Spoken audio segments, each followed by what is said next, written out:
Vijayanagara. Now, let's hope I don't screw up like I did with the last one. I tried to check there. It doesn't look like you're going to get an extreme close-up of my mouth in this video. So, first thing I want to do, I want to give a disclaimer. Somebody pointed out correctly. Everybody's always correct except me. I got my victory conditions wrong. In my playthrough, the final victory points when I calculated them, there were only 3 Mongols in Delhi. That actually results in a 0-point modifier. So we would have had a tied score. And the tie-breaking is the number of resources held, which apparently the Sultanate had more. Someone was clever enough to catch all of that for me. So actually the Sultanate won. Now, one of the things I was commenting on was the game continuously was saying the Sultanate's the harder power to play out of the 3. It's the hardest. And I actually felt the most comfortable with them for whatever reason. I think because it was clear they want to hold their territory and they want to stop the Mongols, you know? It's like the two things seem pretty easy. What's not clear to me is how quickly, what things you want to do with the rebellion, with the upstarts. Anyway, let's leave that aside. Because, but to me, the goals of the Sultanate were obvious, whereas the goals of the other players felt a lot more obscure. It felt like whatever I did with them,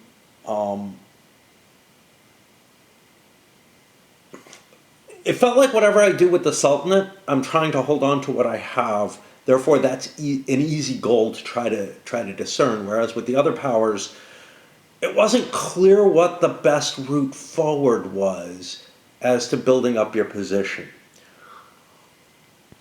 So I was often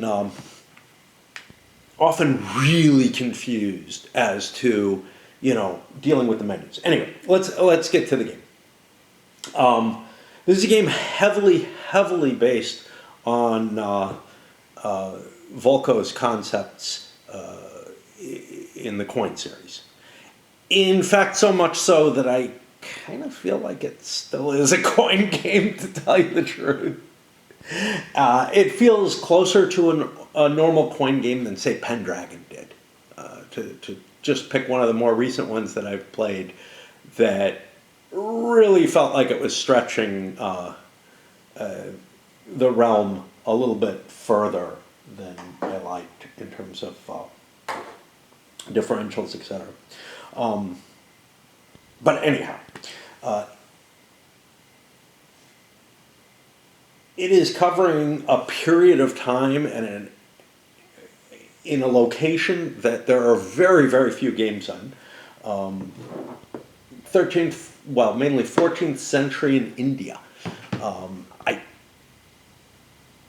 honestly don't think I have anything else that's set in that particular period exclusive to that. I'm trying to think if I have anything that even covers it, except for stuff like History of the World, So that's kind of intriguing, and immediately was like one of the focuses that's like, this is one I'm intrigued by. Also the fact that it stated it wasn't really a coin game, it's derived from them, but, is a little different. And it is a little different. It is a little different. But it has a similar kind of turn mechanism, a similar card mechanism, a similar choice between do you want to activate a card for its event or do you want to take one of your menu options off the table. To me, the biggest difference is that it's 3 players, and I know there's a 2-player coin game, so it's like, well... In a lot of ways, I'm actually really struggling in my head to say, why is this not coin? I'm not sure. I know some people are, I had comments saying, I would like it better if it was a full coin game. Well, not really sure it's that different. And kind of as a spoiler, I think if you like coin games a lot and you want one that's a little different, but so one of the things that I found Pendragon is the worst of the cases in this. Falling Sky was heading in this direction. Is that the coin games were starting to get too complex feeling. I actually feel like this one is a simpler. It goes more to the roots of the coin games in terms of being a fairly simple game. What's hard is knowing what the hell to do in it. And that's, by a rule, what all the coin games have. I don't know whether it's a... See, I mean, I approach that and I complain about that regularly, but it is also part of the charm of them when it comes down to it, okay? It's very frustrating to me as someone who plays, a game once and then probably has a hard time getting any particular game out again. Like if I had a regular gaming group, I would probably play this opposed. I would almost certainly play it opposed because the group that I was most recently involved in, actually the last couple of groups that I was most recently involved in, would have liked it. They were into coin type games, and yeah, they would have been very cool with it. Anyway, let's take a look at components, talk about that a little bit. I talked about them in the initial. GMT armored box, first thing, great stuff. The board, man, I love, they're just like silky smooth. Whatever GMT's doing with the boards is great. Really nice, pretty high quality dice that feel thematically aligned, just the colors. This is very Indian looking to me, and I'm sure it is, it is why it was chosen. Each player has their own player aid card, which contains all the different menu choices for the 3 different players, and also the menu choices for an NPC that's in it.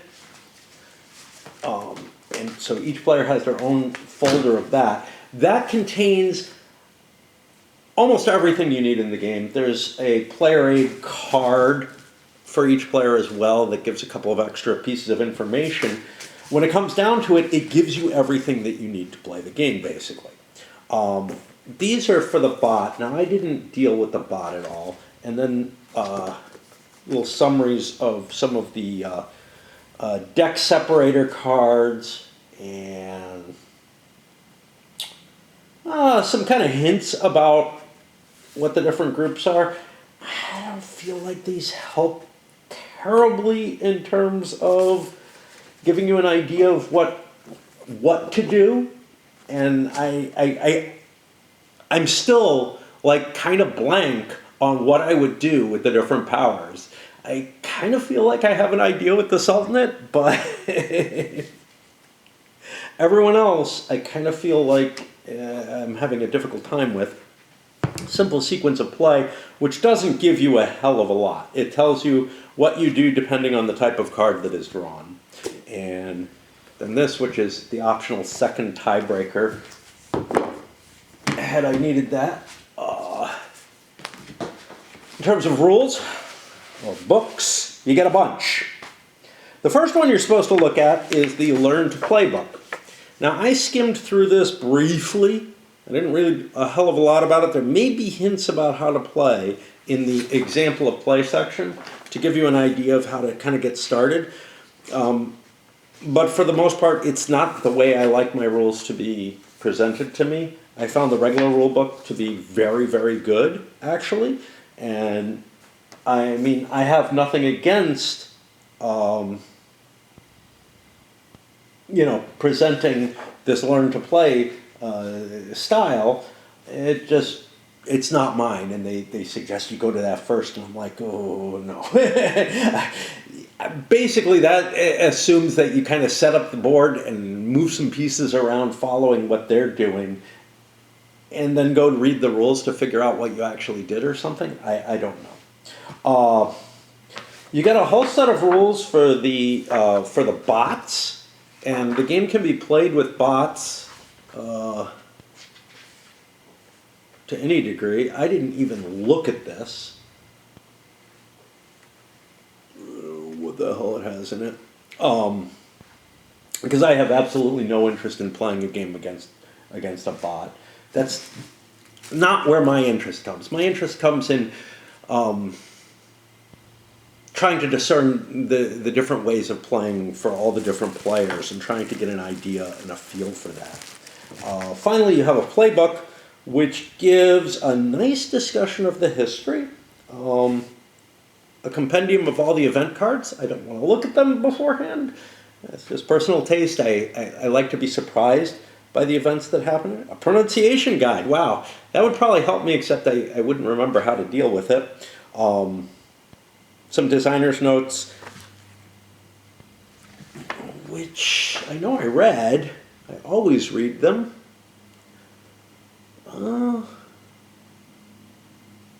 So one of the things that goes into is the irregular conflict series, which is what this is.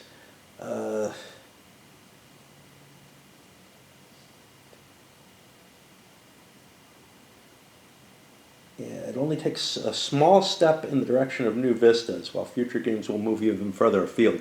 So I think the idea is, hey, we're changing some things in Coin, and I don't know. I almost think, again, if they're opening things up to put another game that's going to be a little bit more different, I can kind of see it.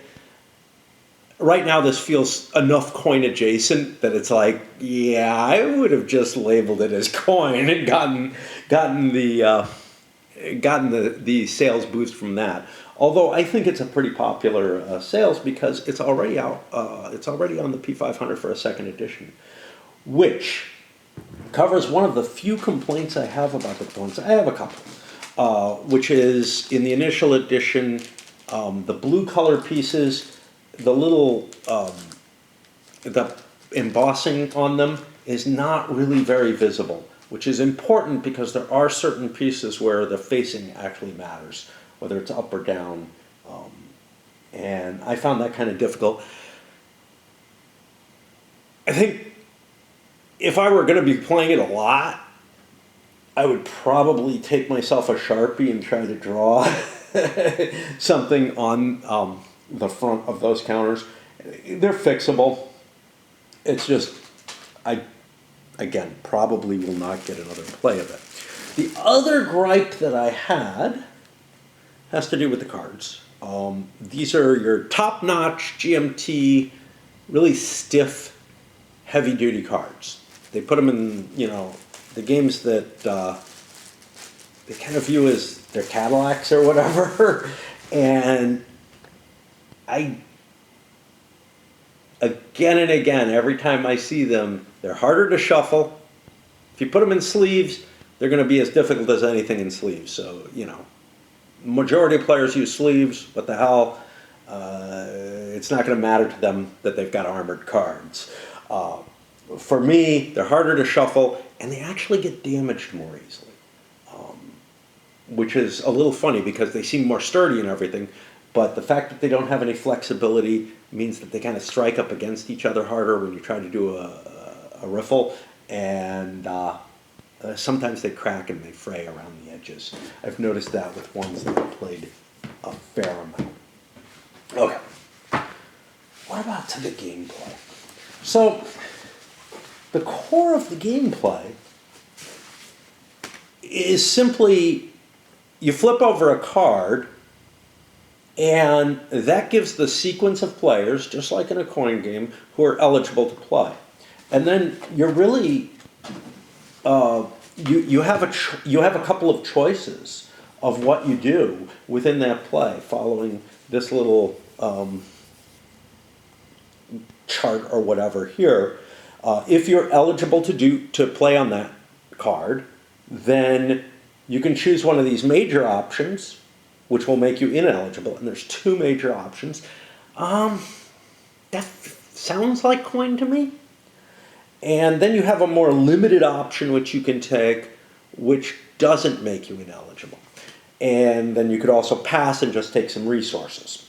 I never once did that, and I think that was probably a mistake in some cases. It's hard to tell, because the money you get for passing is pretty low. And then each player, again, very much like in Coin, has their own little menu sheet, and one of the options you can take is a command or the event card. That's one of the things that drives you into ineligibility. The other one is a command and a decree. And this is sort of the most powerful that you can do off your, off your standard thing. So if you have kind of a strategy based just on building some sort of engine off of the actions you take here, the events might be sort of a distraction to that, but the events tend to be fairly powerful.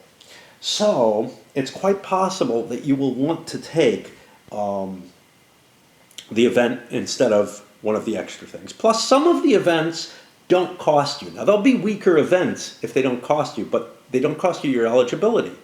And you might be able to get almost as much out of them as by taking an action that would cost you eligibility, which means you won't be able to go in your next turn. It's a nice little mechanism.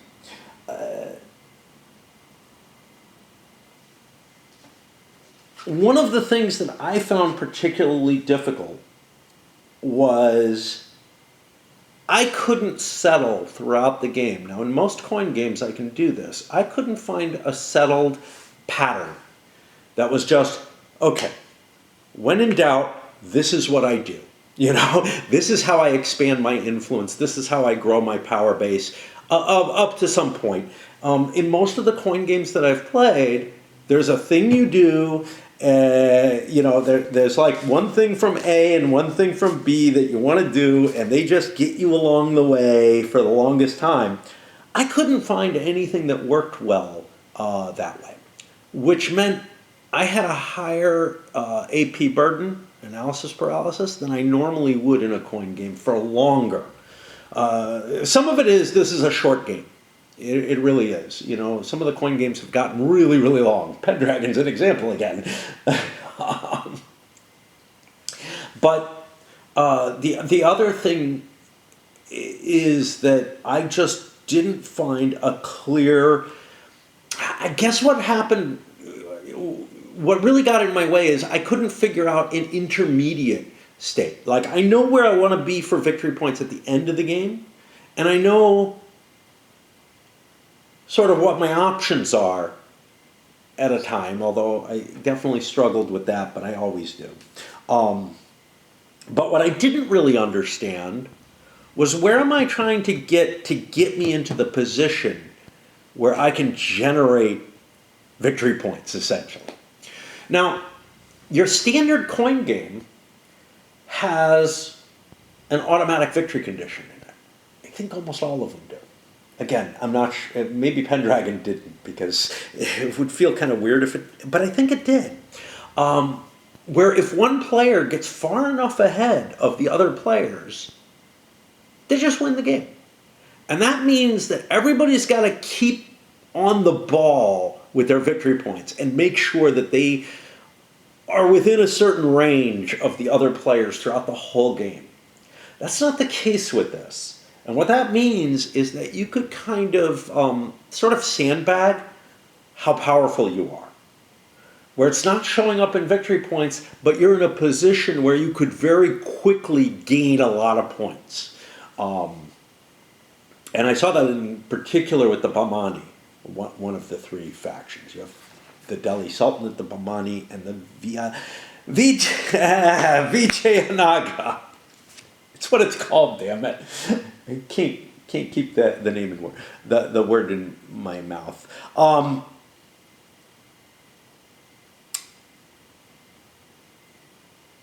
think the Vijayanagara more or less have to get some board presence and some actual control. But the Bahmani can kind of operate as sort of a shadow government under the Sultanate. And while the Sultanate doesn't want them to become powerful or anything and will be screwing them over, and perhaps more able to do so than they are against the Vijayanagara. They're there are certain definite advantages to, I don't know, kind of like when you leave pieces on the board and go. I'm going to say Jay, but it's been a while since I've been it's been a long time since I played any Go. Where you leave pieces on the board that you could take, but taking them would involve, giving up some initiative. And those pieces being there is kind of okay. And you're in a position where maybe with a single play you can turn a lot of stuff around at once. Well, that feels sort of like how the Bahmani want to play the game. That they want to kind of stay underground to a large extent. Because there is no requirement to catch up in victory points to everyone else. And they have the peculiar capability of collecting a lot of money with resources in the game without actually having to be all that aggressive seeming. So that's one of the kind of interesting things in there. Likewise, I found Delhi to be the Sultanate itself to be particularly easy to play, which it's supposed to be the hardest of the factions. But again, to me, it felt like, I want to hold my stuff, and I want to try to make sure that my stuff's not going to fall. Whereas the options open to the other players felt much more amorphous. Anyway. So you flip over a card. Most of the cards are going to be event cards. There's a sequence that stacks the deck and whatnot. There's a few Mongol invasion cards, 2 in each portion of the deck, except the last, which has 2 Timurid Empire cards, which are a little different.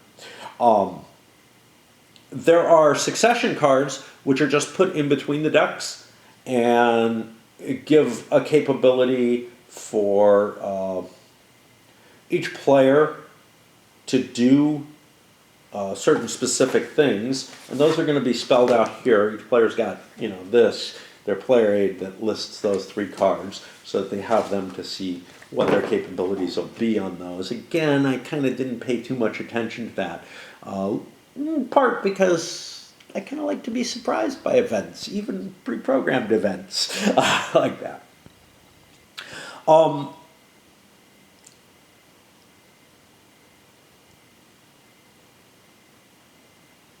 Now I'm trying to think and failing.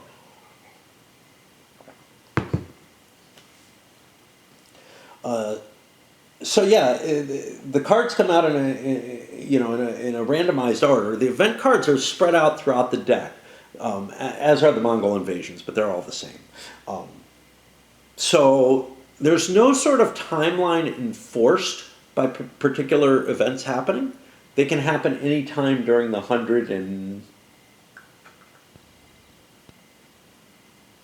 approximately 100 years that the game covers. Which means,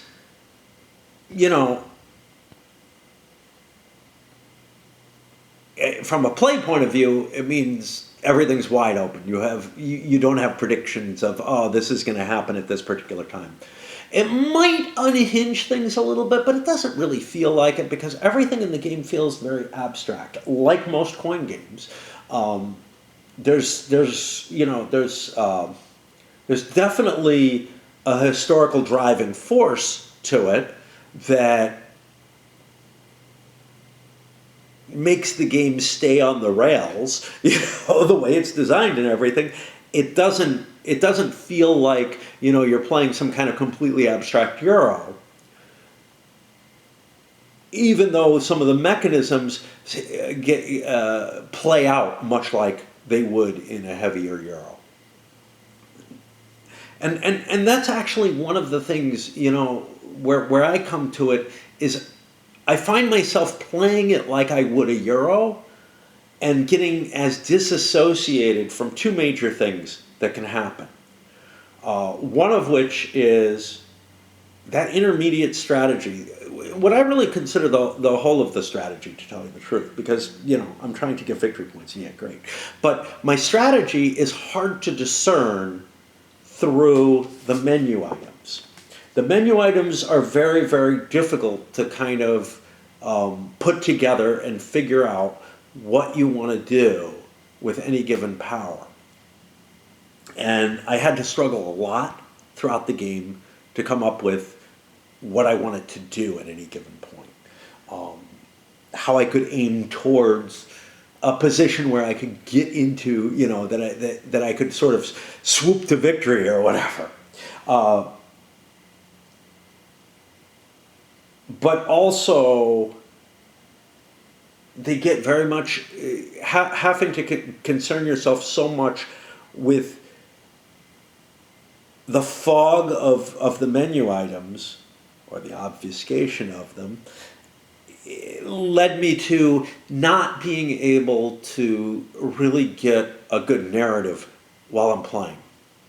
I'm busily taking actions all the time, and these actions are important. They're not, it's not like in Summer Storm where curse that game, whatever.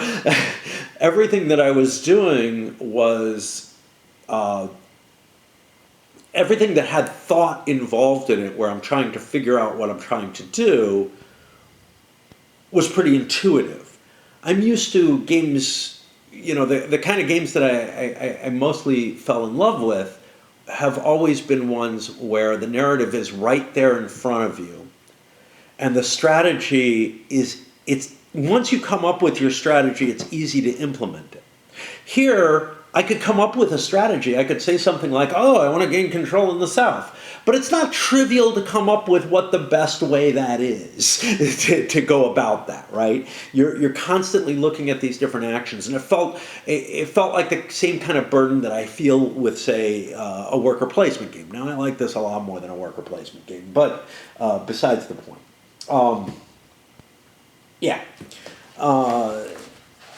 The one place where this really, and I've already alluded to this, and certainly during the playthrough, that I really thought this seems most different from the coin games, is in not having an automatic victory.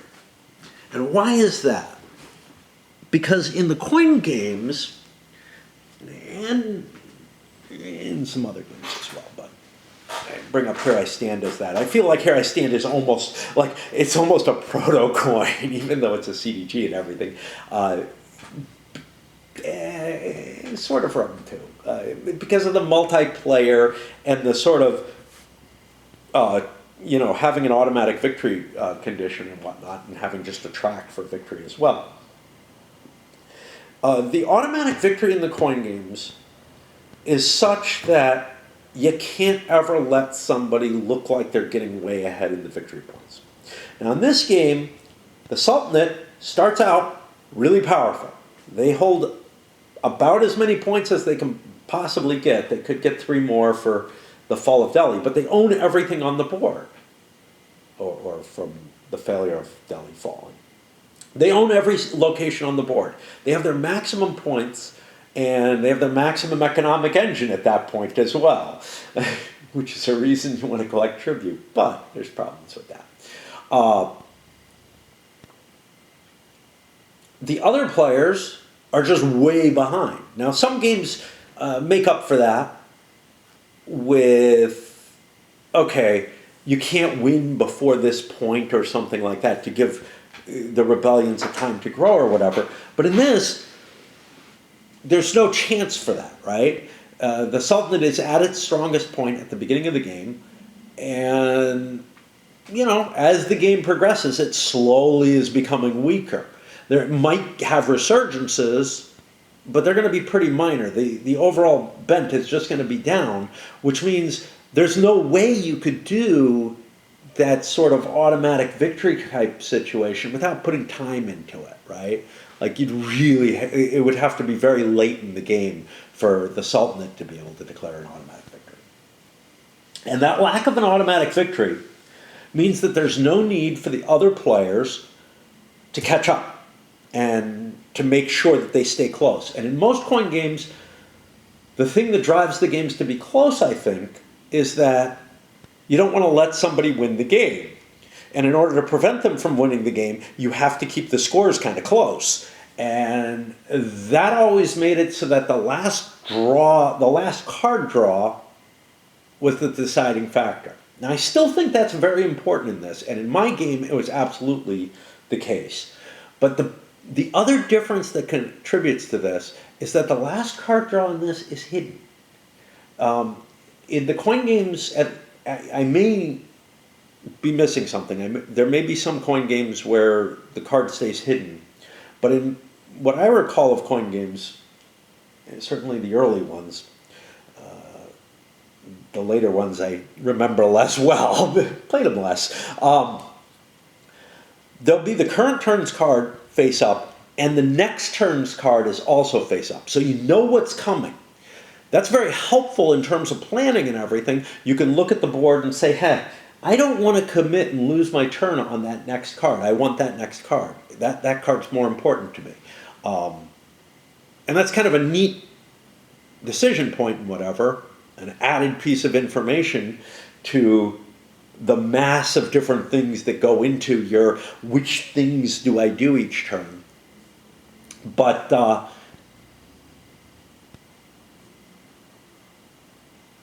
when it comes down to that, the last card, there's sort of the game ends type of card in the bottom deck of most coin games, which means that you get to see that, and you can then calculate exactly, I know the game is ending next turn, therefore I make these actions, and you can calculate out your last turn and do it, perfectly fine. And what actually comes out is, look, the card before the game end card is going to determine who wins the game, because the game is so close that the luck of that card ends up determining it. Now, in my play, I got down to the last card in the game, which means I knew the game was going to end on that card, right? So,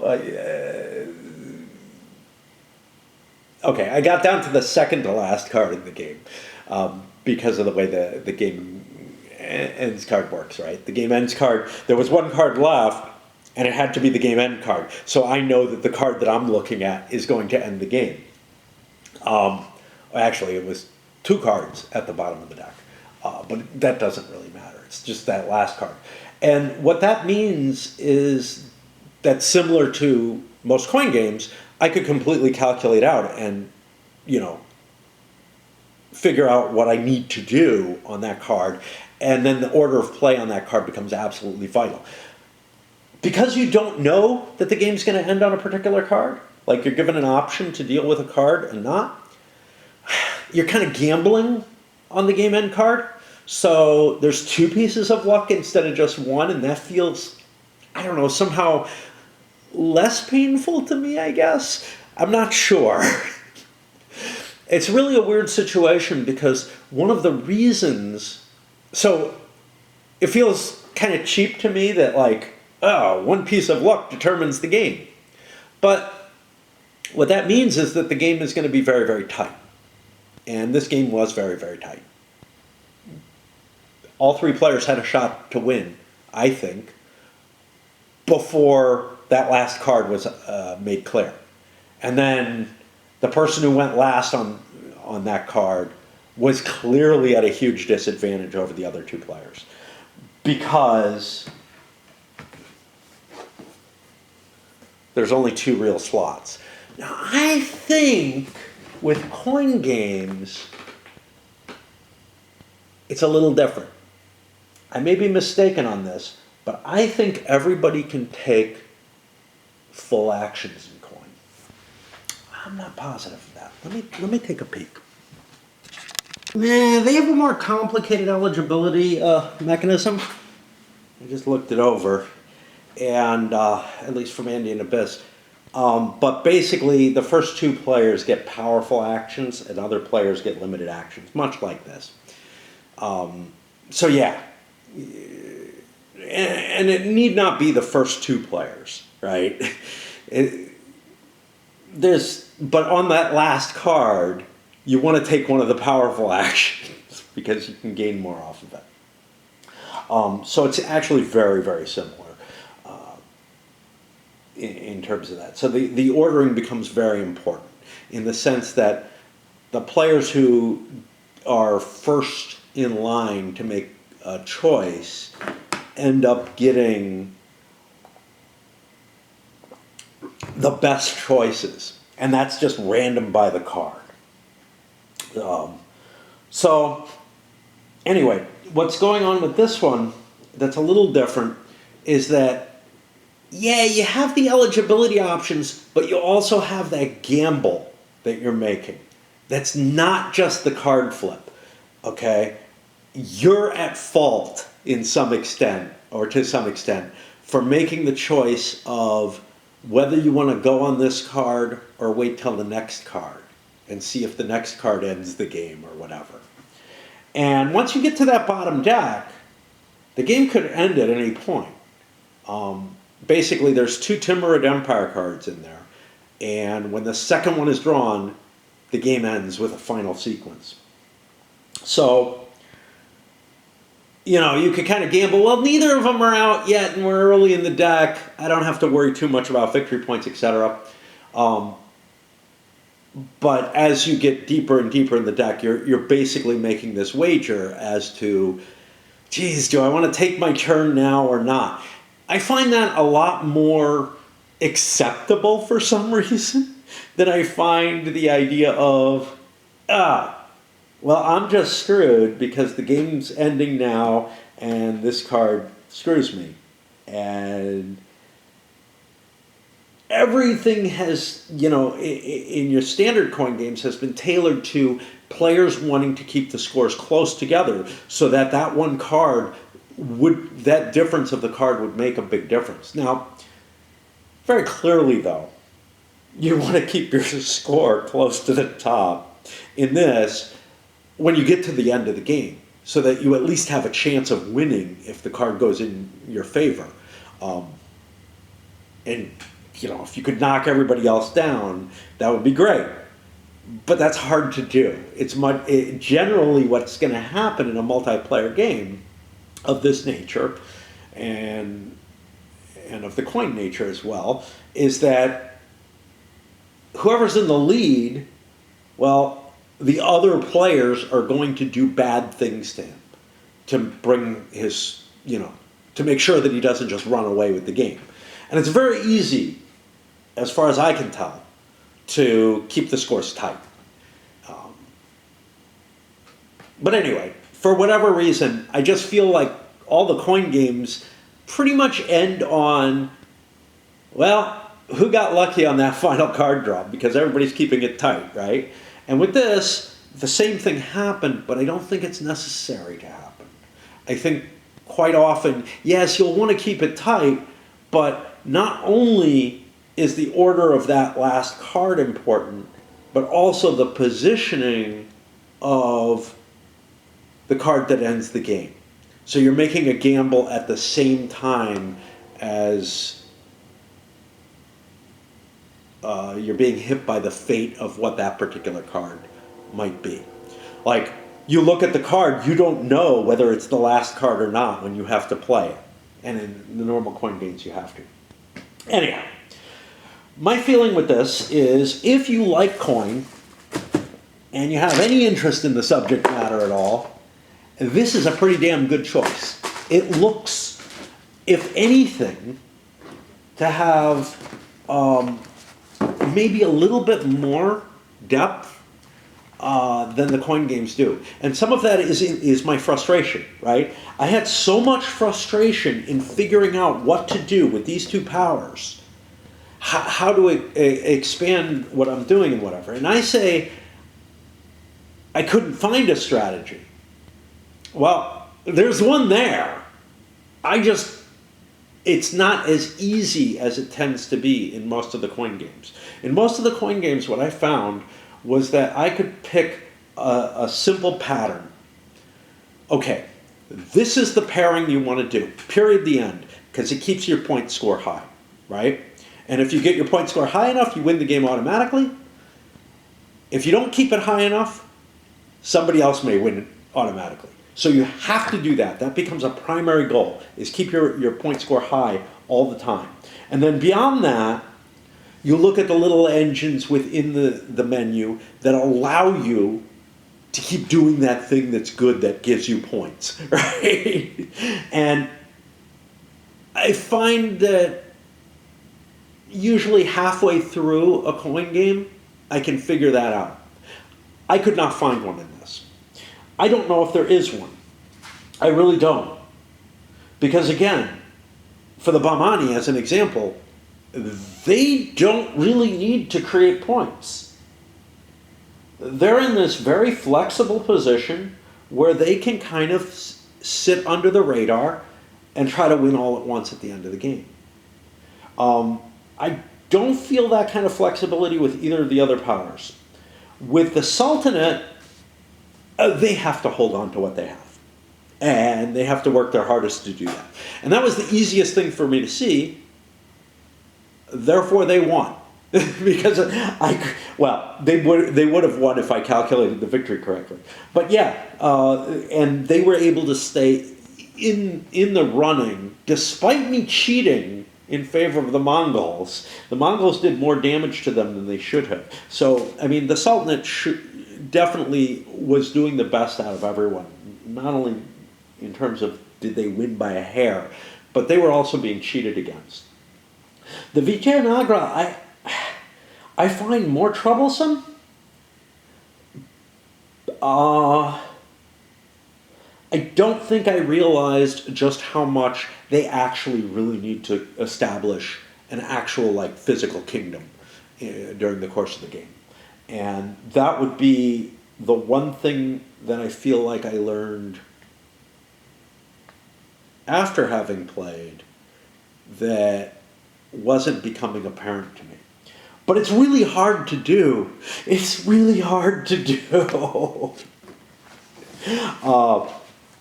But yeah, across the board, the game ended up close enough. The Vijayanagara ended up in last place by a fair amount, but that was mainly the luck of the card. I don't know that they could have won anyway. Like, they were a little behind, but they also got the most unlucky or the most damaging type of card draw that could have come out of it. All they were able to do was a limited action because they weren't one of the first two slots in it.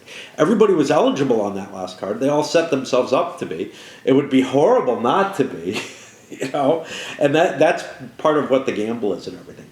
But yeah, I think this is a very interesting one, and honestly, I like where this went better than what I've been seeing with some of the more modern coin games, where it feels like it just feels like they're throwing too much into them. This feels much cleaner and simpler, even though it caused me more agony in terms of being able to figure out what's going on. Yeah. And again, it's a relatively short game, which means, unlike some of the bigger ones, sure, for me, I get one play out of it. That's all I manage. But I think for more people, there is a little bit more room to be able to get maybe a second or third play out of this.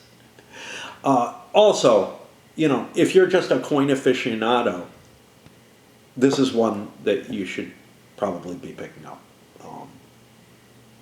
If you're a browser of games, you may find it very frustrating, but I'm glad I have it. I'm glad I have it. It's something on a subject matter I don't have, and it does look like it's a pretty good game overall. It's got all the things that make coin good working on it, It's also got all the things I hate about coin working on it too, to some extent, but that's okay. And watch my playthrough if you want to see my agony. Cheers.